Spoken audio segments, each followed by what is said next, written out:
Now we're going to read I Am Amelia Earhart by Brad Meltzer.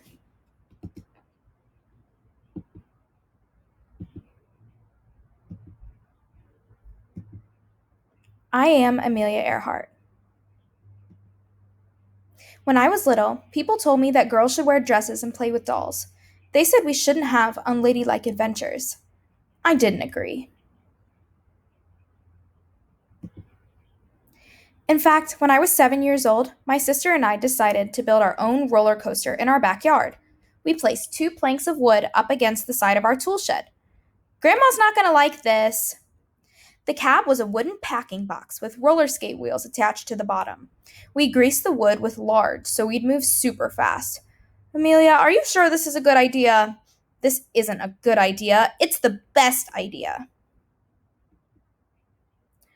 Of course, I got to ride first. This was my moment. Here we go. In three, two.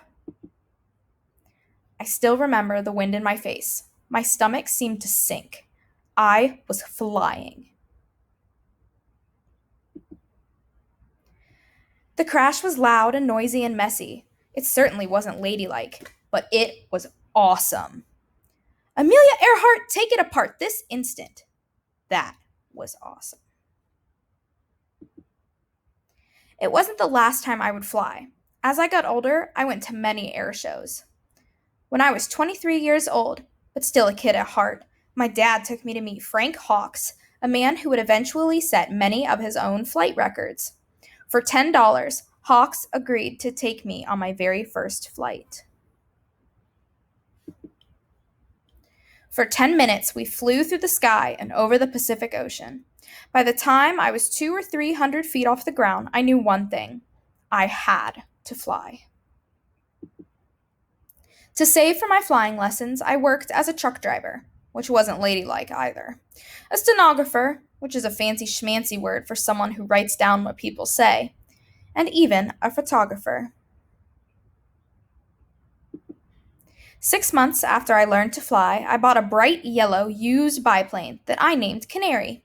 Canary is a cool name for a plane, right?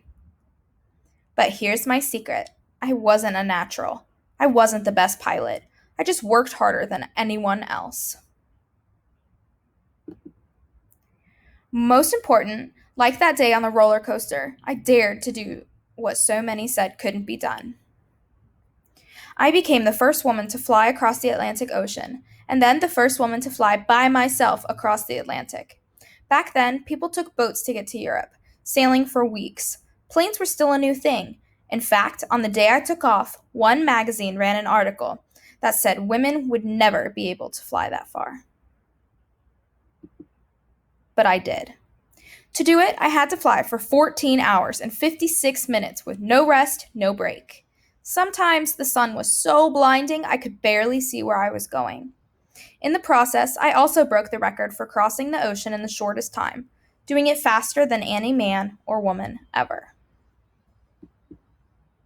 Then I broke an altitude record, which is just a fancy schmancy way of saying I went higher than anyone else. How high did I go? About 12 Empire State Buildings straight up, at a time when no woman had ever gone that high. In my life, I took many flights.